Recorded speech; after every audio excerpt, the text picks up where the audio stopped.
ban once again. And it looks like TSM may have the same ban lineup.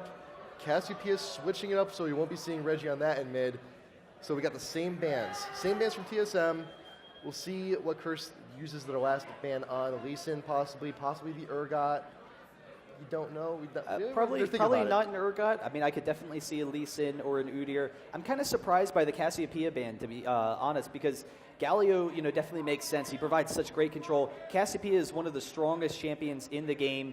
There it is, an Udyr ban. But Cassiopeia, I guess the concern is that, Vigar was never really able to get going against Cassiopeia, though I don't know that really has to do with Cassiopeia as a champion so much as just how the game kind of proceeded. But getting rid of that ban there, now Reginald's going to have another strong AP mid. Getting that Rise can build that mana in those defensive items, just be incredibly tanky early in the game. You definitely can't go a champion like Vigar against a champion like Rise. Yep. So it'll be interesting to see what Curse is going to be running instead. Rise does scale off mana. He scales a little bit off AP, but mostly off of mana. So Nijaki, if he decides to play Vigar again, Vigar's ultimate does also scale a little bit extra on enemy AP, but it makes him a little bit less effective. So we're giving Curse a reason to not pick Vigar. So we have to think a little bit, see what other AP mids could we possibly see? They could still go Vigar. Nothing's saying they can't, but I mean, it would have to be a really unique comp that TSM's running for them to go Vigar. There's really very low odds of it happening. I kind of expect we'll see a Lee Sin and a Janna pickup here, or a Kog, actually. Lee Sin and Kog would definitely be strong pickups, because Lee Sin has that versatility, and then keeping Kog away, actually neither of them. So Vladimir and Leona, so that's definitely an interesting matchup. Vladimir picking it kind of early for the top lane. Can do very well against a number of champions, but there are a couple that can get in that early harass against Vladimir. It'll be interesting to see, but again, Vladimir has that great late game scaling, and then Leona just going to be a terrifying bot lane for them to deal with. Olaf is open, Kog'Maw's open. We may be seeing that, and Lee Sin still up for grabs. We could see TSM, we could see Dyrus top lane Lee Sin once again. I don't know, they're thinking about it, but also we've been seeing a lot of AP Cogs as well. We may see a little bit of a switcheroo. We may see like Rise top, Cog mid, something crazy coming from them. But Soraka, I'm kind of curious. I'm kind of curious what Curse is kind of thinking with their strategy. We'll see shortly, but by allowing the Rise Cog combo, they did also allow the Lee Sin pickup by Xpecial if he wanted to pass it over to Dyrus. But Rise and Cog, Rise is that tanky front line, Cog is that late game scaling. So right now, Vladimir, obviously he can't get in on Kog'Maw. As long as Cog keeps his distance, it should be kind of difficult for Leona as well, though Leona does have the ultimate for some engagement. But I don't know, I was kind of thinking you don't want to allow Chaos that fantastic late game carry when you've already got a tanky front line. And they are going to get Lee Sin as well if they want to take it. It's kind of interesting. Lee Sin against Vladimir, they probably won't pick it anymore because Vladimir is a pretty favorable matchup up there. He does have the range advantage. Lee Sin can still be extremely aggressive, though. We've seen Voyboy in particular running Lee Sin against ranged champions like Kennen, which should normally be a favorable matchup for Lee Sin, but able to shield onto the creeps, get the slow in, get in some harass. So I don't know, it'll be interesting to see, but Vladimir, because of how he scales through the game, he's going to be a little bit too strong. I'll be curious to see whether or not they pick that. I'm expecting, I was thinking Olaf, that true damage does immensely well against Vladimir, but we still have an option open for Curse. They could also decide to run Vlad mid if they so desire. And this whole champ select, TSM has been moving towards... Wow, so there you go. This TSM has been moving towards this really tanky melee frontline comp. They have this comp where everyone can just sit up front, know they're not going to die because they have Soraka to back them up, and then have that late game presence from Kog'Maw. And it was kind of picked from the very beginning. Curse had to have known that they're running that comp. So as a result, Curse is kind of trying to maybe bait them into what they think is a more powerful comp. They can get those ganks in from Nocturne. He can get into Kog'Maw. Kog'Maw doesn't have that escapability, so it'll be interesting to see whether they can peel off. Rise is really the only person that can very effectively peel off, though we do have slows from Mundo and Olaf. And then having Karthus versus that melee comp, not only is Karthus going to have that burst damage to be able to take down a champion like Kog'Maw, help them get into that back line. But he's also just going to be throwing down that AoE damage for those melee DPSers. And also, if you expect that the whole team is going to get low, if you're expecting low team fights, maybe Curse can pick up a couple of kills early in the game from that. So we also have Karthus, we have Soraka. They kind of counteract each other just a little bit. Soraka has the global heal, Karthus has the global nuke, so it does balance out just a tad. But it does look that they are going for a little bit more of a sustaining bottom lane. Kog'Maw wants to stay alive a little bit longer. Soraka's going to be there to help top him off whenever he needs to. But Olaf on Dyrus going up against Vladimir. I think Vladimir's going to have a rough time ahead.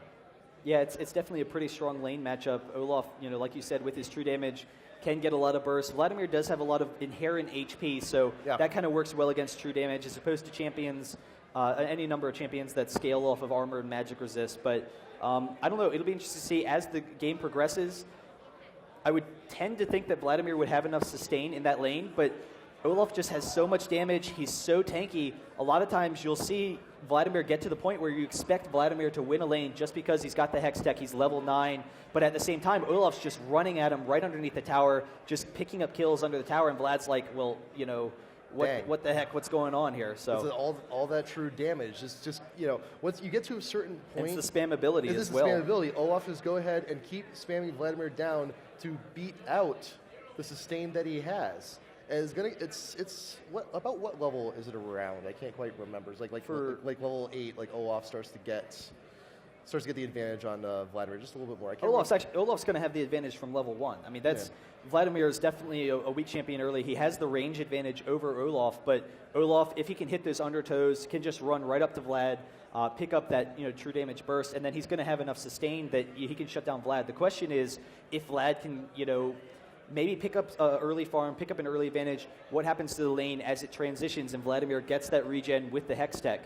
And at that point in time, Vlad wins as far as sustain in the lane, but Olaf still has some of the highest sustain in the lane with his W, and then he's got tons of burst damage. So it's going to be very hard for Vladimir to just safely farm in that lane. So then also bot lane, we do have Leona Corki. So Leona's going to be there running the point, has the stuns, setting up everything for Corki to get all the burst damage he needs. And there's going to be a huge benefit in team fights later on. You're going to have Nocturne coming in with the global. You got Karthus. You get a stun, Karthus just wander in with his little AoE, get some Skittles down, and they're not going to be able to do a whole lot about it. But remember, we have to get to the team fight phase first in order for something like that to happen. So we will see if anyone decides to take the lead a little bit early.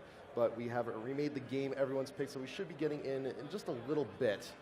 But I don't know. I'm thinking TSM.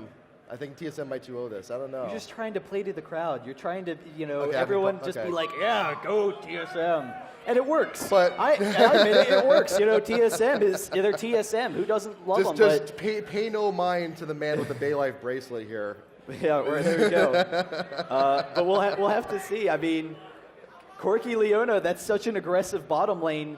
Kog'Maw, he has the range advantage. Once he gets level 6 in particular, he can farm from a safe range. Soraka will keep him topped off, but if they can bait out the Soraka heal, the Soraka is going to give him armor. If they can bait it out onto Corki maybe, and then transition over to Soraka, they could maybe pick up some kills, because Soraka is actually very vulnerable in lane. It's very easy to track her down, and then once Nocturne hits level 6, we might start seeing some tower dives bottom where they just go all out. They have the disables coupled Leona with Nocturne. They have the backup from Karthus in that mid lane where he can wear them down. They all get kind of low, and then all of a sudden we've got basically a 4-man gank bottom even though Karthus isn't involved. And that'll be something that TSM has to watch out for, whether or not they have to have that good ward coverage. But Nocturne, he can gank despite ward coverage. He's got that ability to just hop in, so he can take some kind of eccentric ganking paths. It'll be very difficult for TSM, but if they can get past that point, then they definitely have an uber tanky team. They have the late game physical damage. It'll be interesting to watch. And we also once again have this fight. We have the fast jungler and the slow jungler. And Mundo's not too slow. They're both fast. They're both the two of the fastest junglers in the game. But Nocturne, I think, has a little bit of an edge though, because I think he has a little bit. No, actually, Mundo has the edge. Mundo is actually the fastest jungler in the game, along with Shyvana. I stand corrected then. But I need to jungle. Nocturne definitely has the ganking advantage, so there's no question there. Nocturne, but if Mundo is able to hit the cleave, then he can chase people down, and you pair the cleave with Ryze's snare. Karthus is a very vulnerable mid lane. Karthus has the wall to prevent Mundo from coming in, but if Ryze is able to get the snare, then they can just tower dive Karthus. They do have that potential, but the concern is always Nocturne is always going to be in any fight. If they start tower diving, if TSM starts being aggressive, Nocturne jumps in, all of a sudden picks up a couple of kills. But you know what? Game is loading up. You guys ready? Let's go right to it. Yeah, I'm definitely excited to see this matchup. We do have two top teams here, TSM and Curse. They've fought each other a number of times, and we get to see this beautiful versus screen. It is fantastic. And the pillow. There is Curse in the purple, and so TSM with the blue, and as always, the direst pillow. But we'll have to see. Curse does have the jersey advantage, though. They do have. They get some very. Those are some nice jerseys. I like those. I like those a lot.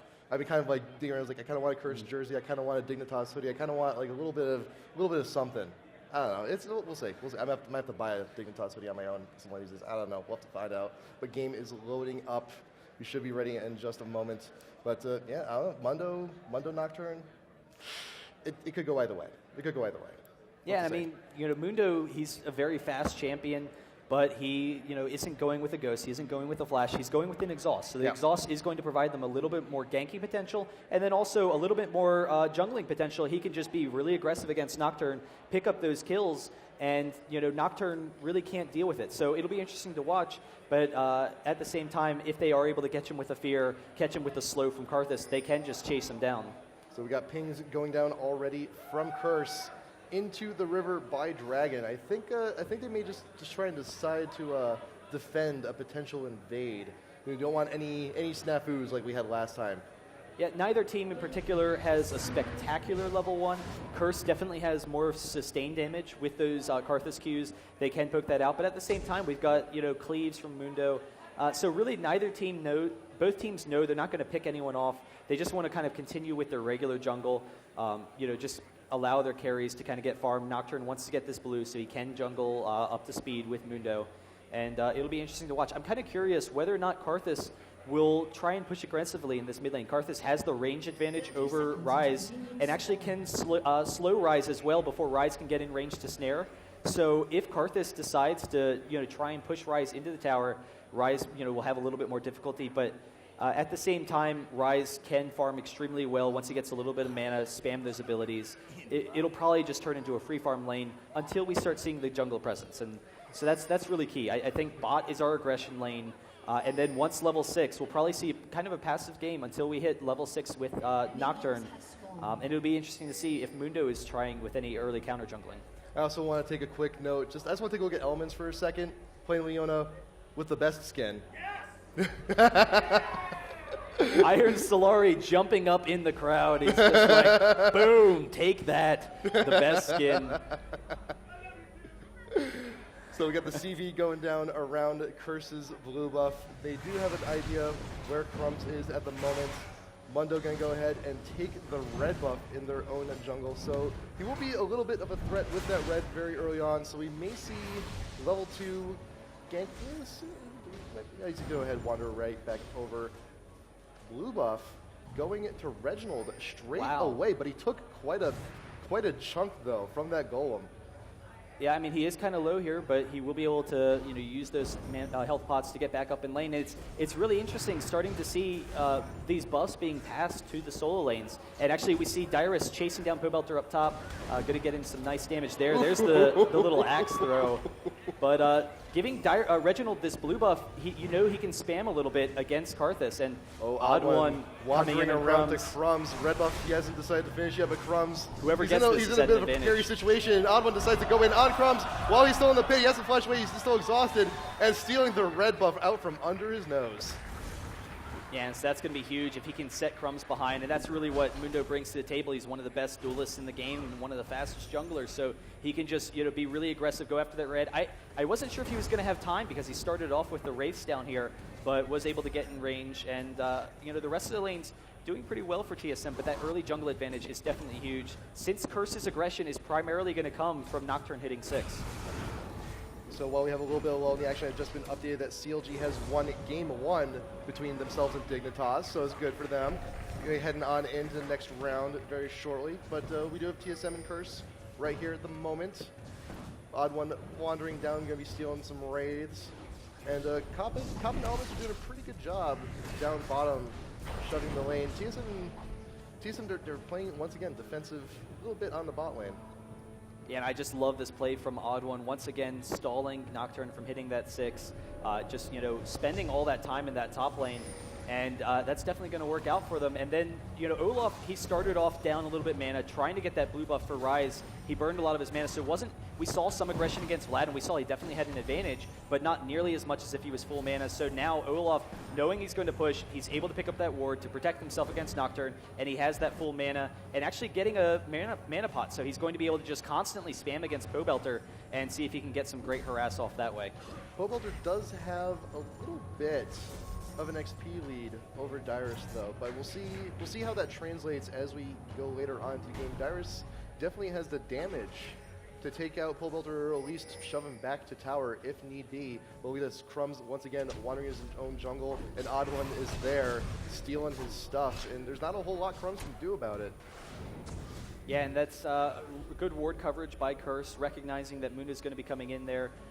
Kind of hopping all around because I'm curious. All these lanes have a lot of burst potential. There's Elements jumping on Chaos. A lot of damage going off. They actually used the Ignite, so he's going to have to back off. But the sustain that Soraka has should be able to get him back up as long as he doesn't run into Elements. So he's coming in right again. There's the exhaust, and Elements chasing him down. Gets the pull underneath the tower, but the Flashy is going to back off there. And Chaos now chasing him down, so they're very close to getting that kill. In the meantime, Dyrus doing pretty well top, but Chaos almost able to turn that around.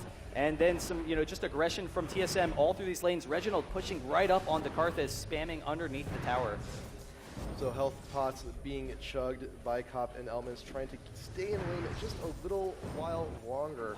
And they don't really have much left after that. They're both on their last potion, so if they get chunked out again, they will have no choice but to back to town. Reginald, Odd One pushing up in the mid. Nijaki doing what he can to farm with those skills onto those minions, and once again, Odd One at the Wraith camp, stealing stuff. There's not, like I said, there's not a whole lot Crumbs can do about it. Odd One can just go ahead and do that all day long. Yeah, now that Nijaki's a little bit out of mana, he will be getting, blue buff in about a minute, but we see Reginald just able to continue that control in that mid lane and see if he can, slow down Karthus' farm a little bit. But we do see there's the ward from Pobelter, but Odd One is already up and about, not going to be able to get in range in time. So Pobelter will be pretty safe in this top lane since Dyrus is a little bit low, didn't go back in that last exchange. Top lane is warded by both teams. Pobelter saw Odd One trying to make his way up. Is like, you know what? No, I know you're there. Nothing's going to happen. You might just want to back off there. But now that TSM has the advantage bot lane, they're using it as much as they can. They're just going to go ahead and push to tower at the next opportunity because they have no more health potions. Pobelter in that top lane throws off the ultimate, throws off the Ignite. There's the Karthus ultimate coming as well. And the first blood going to Curse. Dyrus going down. He had been doing so well in that top lane, but Pobelter hit 6 before Dyrus did because he's pushing, and so was able to get that aggressive kill along with Karthus' help. Requiem coming down just for a little bit of insurance, just in case that ult wasn't enough to finish the job. But Dyrus dying top lane, and he'll have to get back as soon as he can. Exhaust and Ghost are burned for him as well, so he's going to be a little bit of a disadvantage for the next few minutes as well, right when he comes back up there. But Odd One taking the blue now. It's not just the race; he's taking blue as well.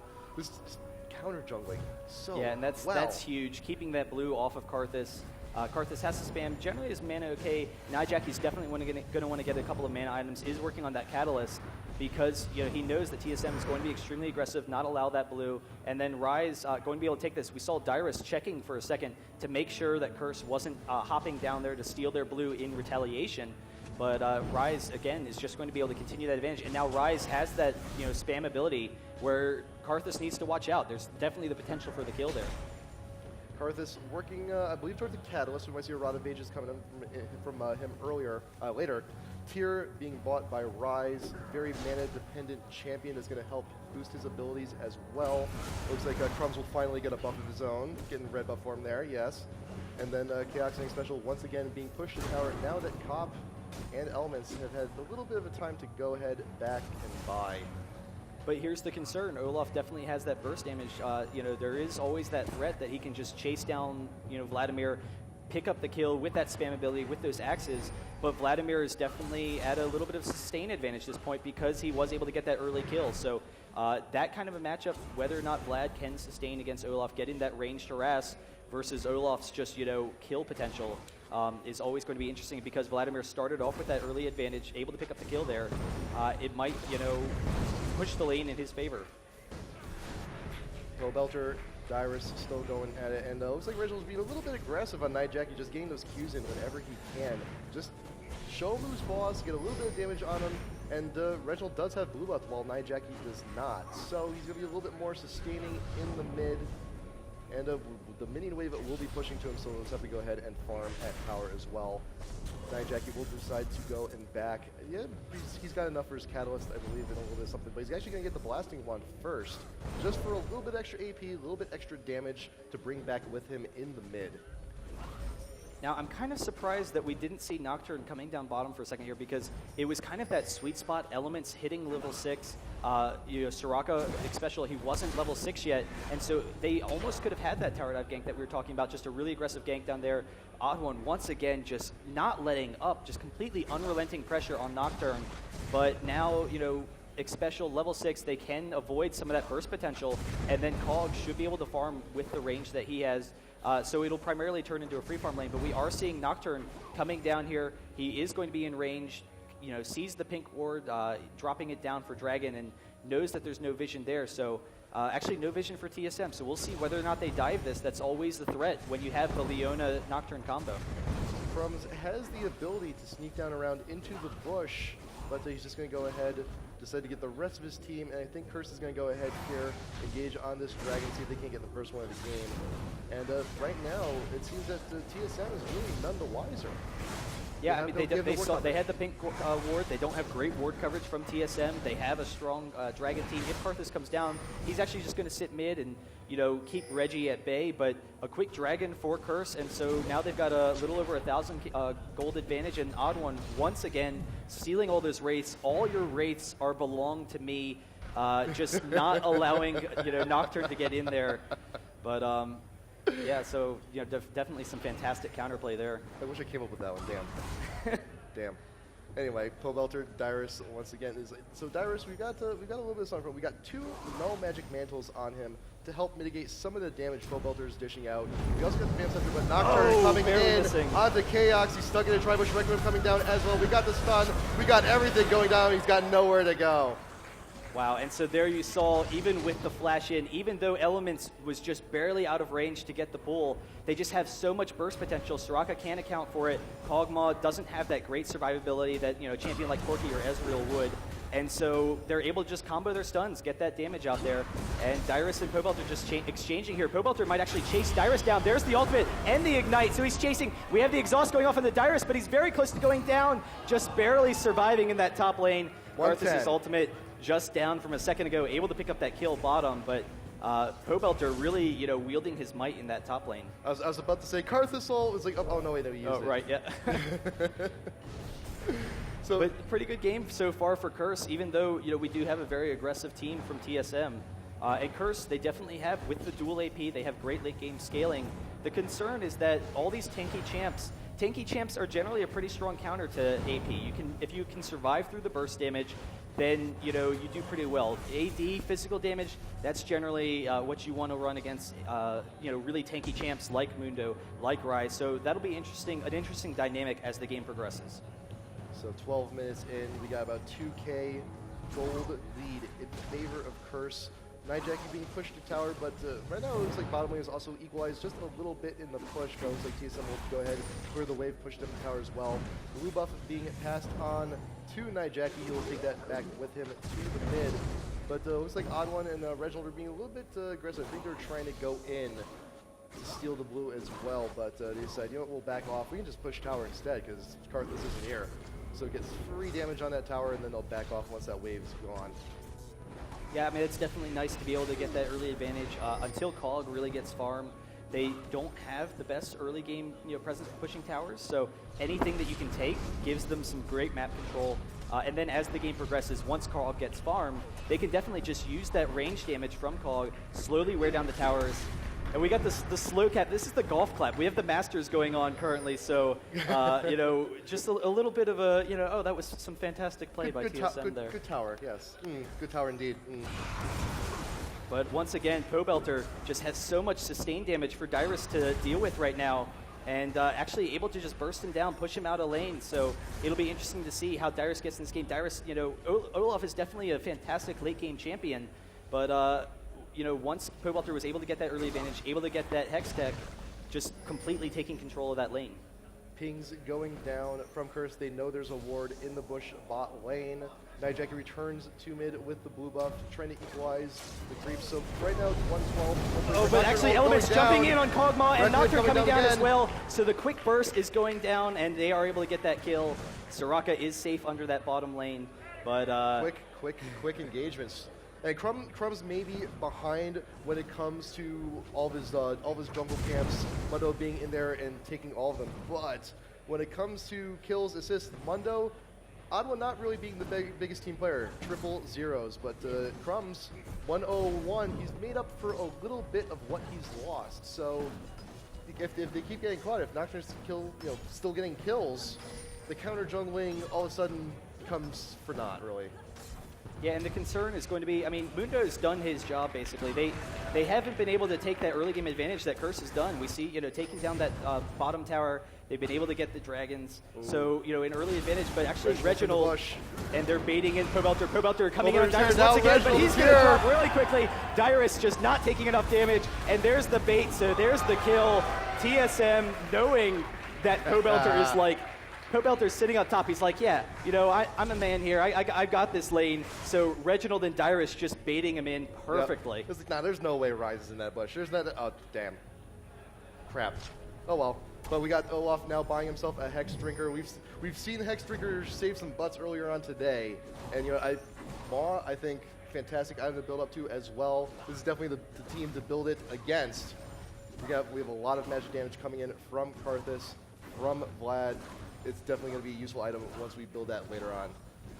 Yeah, it will give them that survivability, and that's the big thing. They have so much survivability against the AoE AP damage that this magic damage that Curse has. And so with the Soraka, once Mundo and Olaf get in these fights, if they get tanky enough, they might just become unkillable for Curse. Vlad does have nice sustained damage, though. They do have the AoE from Karthus, so the mid-game team fights are definitely going to be advantage Curse with their burst. But if TSM is able to get any sort of advantage, keep up with farm as the game progresses, there's going to be a point where we just don't have a means of dealing with all this tanking pressure and dealing with Cog, dealing damage in that back line. Odd One is being pinged out by Curse, trying to retreat where he can. He gets walled, he gets slowed, he has to pop the ult to get away. A little bit extra health regen, a little bit extra movement speed, and Curse will decide to not follow up on that. But top lane, Reggie and Dyrus pushing down top tower. That should be falling momentarily as well, but Dragon is up as well, and Curse will go ahead and decide to take that. So we're trading tower for Dragon. Dyrus will take down that tower in just a second. One more, yes, and Dragon should be going down pretty quick for Curse. Yeah, and so another aggressive Dragon going to Curse. Pobelter coming in here. He doesn't know that Reginald's back there.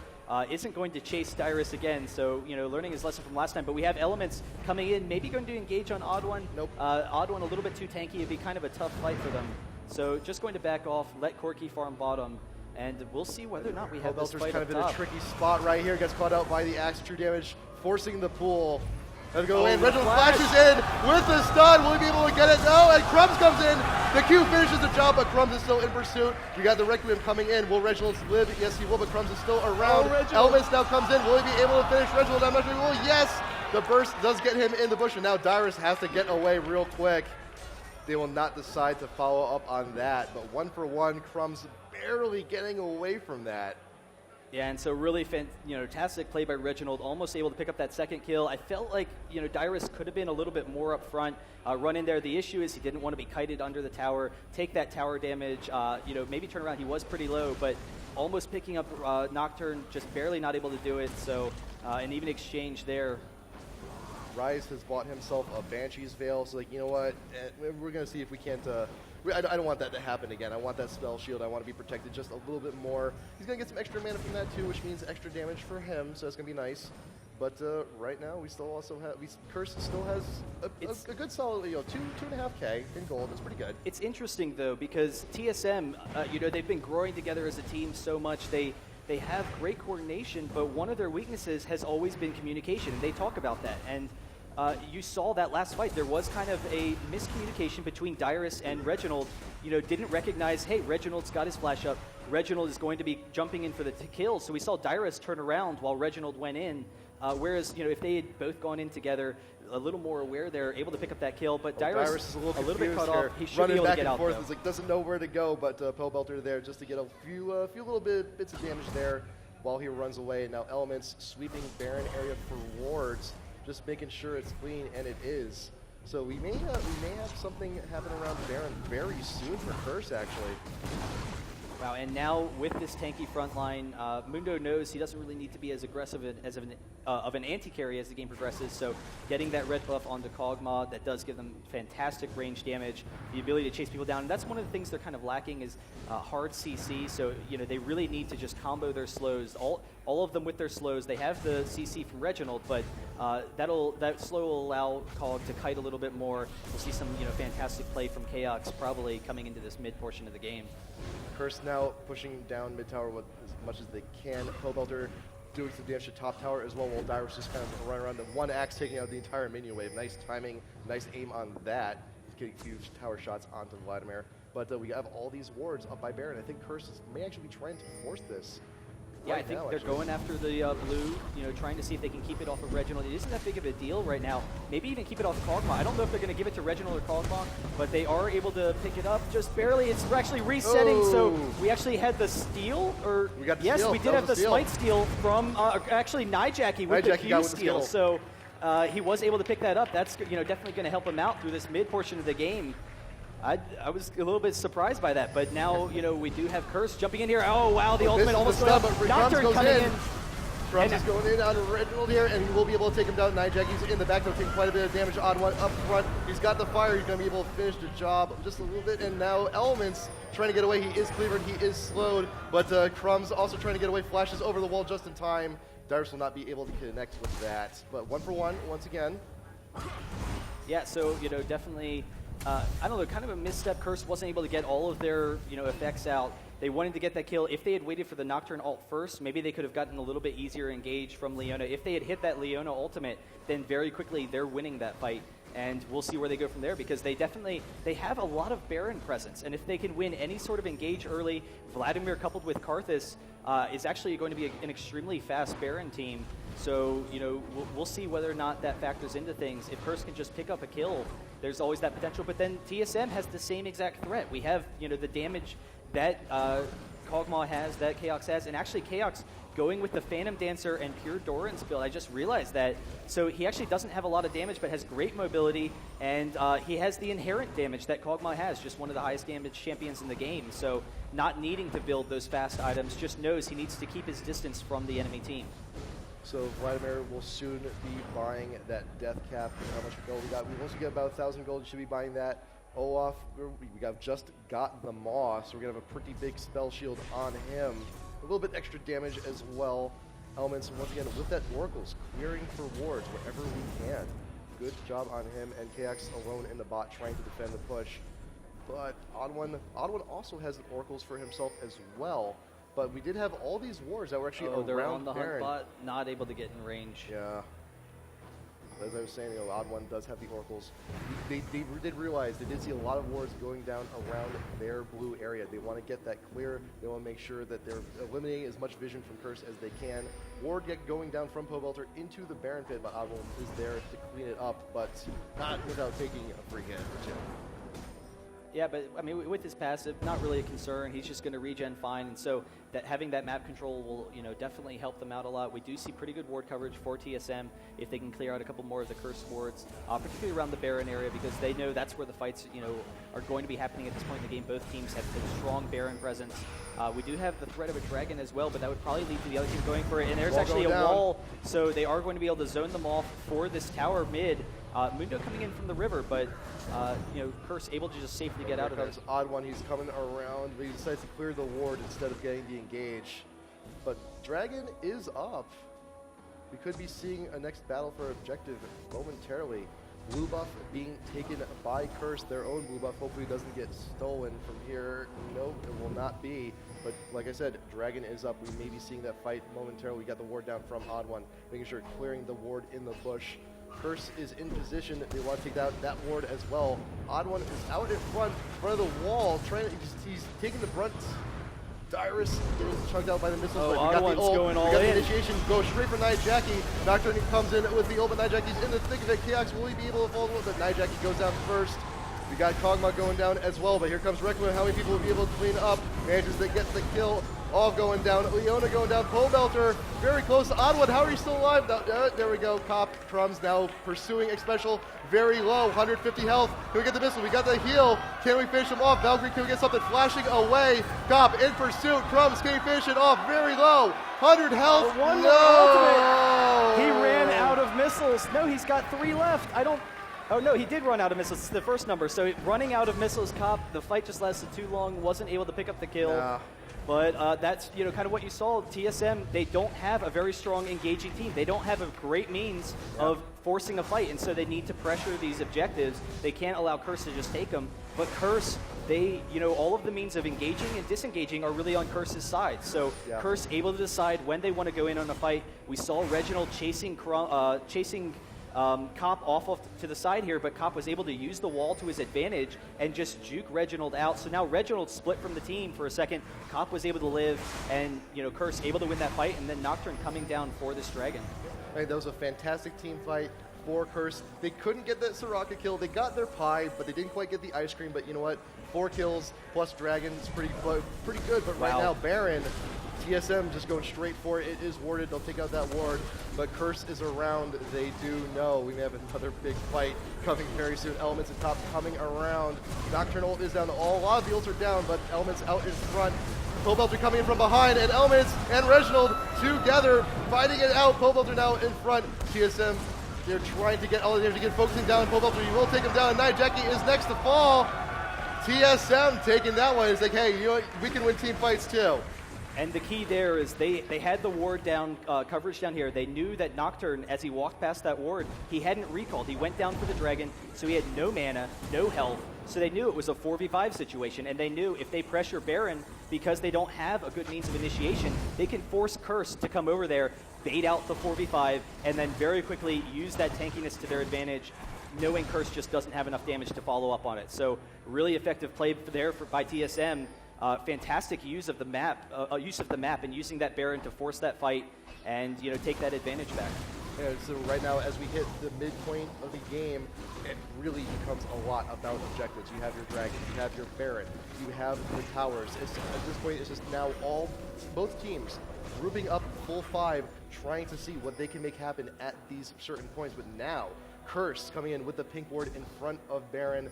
They're considering it. They're thinking about it. Nijaki and Pobelter are a little far behind, but ping's going down from TSM. They know they're in the neighborhood. They also have it warded as well. But Curse going to go ahead, fall back, and try and see if they can't assemble once again. You got a 3-man push in mid. TSM all 5 pretty close together. So if Curse gets a little bit out of position, it could end really badly for them. Yeah, I mean, it's hard to say. Positioning isn't really the biggest factor for Curse right now because they recognize that TSM it's going to be really tough for them to engage. So they don't really have a pick-off team when you have great ults for like Ashe, like Sona, that can just set up fights. Kennen, Maokai, any number of champions. They don't have those kind of abilities. They're all very short range. So Curse doesn't need to be as careful as TSM really does in these fights. Whereas TSM, they just need to be, grouped effectively, protect Kog'Maw, have their tanky front line, and then as the game progresses, they'll just become a little bit too tanky for Curse to deal with. It'll be extremely difficult for Curse to get more kills. But Curse definitely, because they have that initiation advantage, they can pick, when the right fights are for them. And so they can just say, okay, hey, now we've got an advantage, we've got a 4v5, let's jump in there, take them down, combo Nocturne, combo Leona, pick up a kill with the Karth Assault. Get the wall going down from Nijaki just to prevent that quick little rush from Reginald. But as you were talking about earlier, where was he when you were talking? He was in bot lane. He was away from the team. That was Curse's signal. They saw him there. It's like, hey, let's put some aggression up on mid. Let's force them to their tower. And then, once we get close vision Cax, we'll back off. But right now, Cop actually being engaged upon through the Baron wall. But Vlad ult was used. We got a little bit of damage on Reggie and Odd One. Reggie has no choice but to back off. He is way too low at this point. How much health does he have? About 400, but one or two skills. Actually, Karth Assault actually could have finished that. Honestly, with how tanky Reginald is, the fact that they have Soraka, they almost could have stayed there and continued to pressure the fight because they know that Soraka is going to heal Reginald over time. Reginald, his Banshees was going to come back up shortly. It is a pretty short cooldown. Yeah. So knowing that Cop was already out of the fight, he's not going to come in at low health. Reginald probably could have stuck around, but at the same time, they didn't want to risk it. They didn't want to go for that kind of really aggressive play. They know that the late game is definitely in their advantage, as long as I don't know, we don't have any fancy fights from Curse. They're not able to pick anyone off. Have that great sustain from Vladimir. I mean, that is a lot of sustain damage. Crumbs surfing around. We got wards again on both sides of the Baron pit. This is definitely the next objective both of these teams want to see what they can do with, but the wall going down. Odd One will be caught out in front, has no choice but to burn the ult. Reginald being focused down by Crumbs. He does go zoom right for the back line. Exhaust going down on Pobelter. It's got a cluster of damage here. Dyrus would be able to get away, I'm not sure, but Nijak is the first to fall. Goes down, and Requiem coming down. Will we be able to get anyone? No, we will not. My special is very low. Yeah, we did have Rise going down. Curse still in a position where they can win those fights. They have just enough damage to take them down. TSM not tanky enough. Chaos was able to stick around through that fight, so that definitely works out for them. But a one fight for Curse, they're a little bit too low where they can't really press that advantage. So the game will continue to stall a little bit. But I don't know. We'll see. We got the flash from Elements, flash away. The flash from Chaos, negating that just almost immediately perfect timing by Chaos. That was close. That was way too close for comfort right there. But ult once again. Oh, and he's chasing him down. He's going to get the kill. We have it. Can we get it? No. One more mortar shot. Can we get it? No. Wow. So close. So very close. Yeah, just barely not able to pick up that kill. Elements, good awareness. Juking down one way where he doesn't have vision. He has to throw out the blind ultimate, then coming back. So, really fantastic play there. Those artillery shots from Kog'Maw are about 200 damage a shot. Those things, less than a second cooldown. If you get caught in that, if you're slowed, you're in a bad spot. You're in a really bad spot. But Phantom Dancer being built on cost, so he's definitely going for that speed build. Not so much on the damage department, but still, once again, wards going down. Baron is still top priority right now. Yeah, and I'm honestly, as the game's progressing, I'm keep on talking about TSM's really strong late game, and I still think that's the case. But at the same time, we do have a lot of physical damage from TSM, and so, if we can see Curse getting some nice armor items. They already have the Aegis to avoid some of that damage. If they can keep their members alive, then they have fantastic sustain as well. So we'll see whether Curse can make that work for them. But I definitely think that Cog is something to be feared. Nocturne, it's going to be tough for him to shut down Cog as the game progresses. Odd One once again going into the pit, clearing the ward, and Cop actually aggroes Baron, just takes a quick hit for himself. But I think TSM might be trying to bait something out here. Odd One's he's definitely out there trying, like I said, trying to clear all the wards. He's got the oracles, but it looks like also Reggie and Cax just go ahead. Reggie and Chaos. Cax got himself a red buff, so that will be a huge help in the team fights to come. And we're at a little bit of a standstill here, right in the center of the map. All 10 players in this game very close together. Artillery shots going in from Kog'Maw, trying to get what he can, but it looks like Curse slowly moving on up to Baron, once again clearing all the wards they see. I think they're going to try and bait out TSM into a fight they don't want to be in. There's direction retreating back. We got the Mundo ult being popped. Can we get a cleaver on someone? Who are we going to hit? Are we going to hit anybody? Focusing in, Nijaki being popped in the bush, but they will not pursue them. We got Odd One still in front. Who are we going in on? Elements is actually caught out in front, but not a whole lot. But Vlad actually getting a lot of people in the ult. Pobelter being focused on front, decides to go in on Chaos. Chaos ult still going down. Nijaki in the middle of everyone. Elements out in front once again. Dyrus taking the brunt of the damage. Artillery shots. Can we do something with that? No. Element's very low. This is a very dangerous moment right now. Reginald trying to see. He's running around to the side. Is this flash up? Yes, it is. Yes. Bowbelter pulls just in time, but Nijacki is too far behind. VT Requiem, are we going to get somebody? We got a lot of damage coming in. X Special, 250 health left. And it all started with Nijacki. We saw Mundo just powering through with the ultimate, able to force Nijacki off to the side, so Curse wasn't in that full AoE setup that they want. They want Karthus to just be sitting there the whole time, and actually Crumbs is going to be walking right into Reginald, and he's going to drop him really quickly. There's the snare. He will have the shield. One more hit. Oh, the artillery's coming in. The kill over the wall.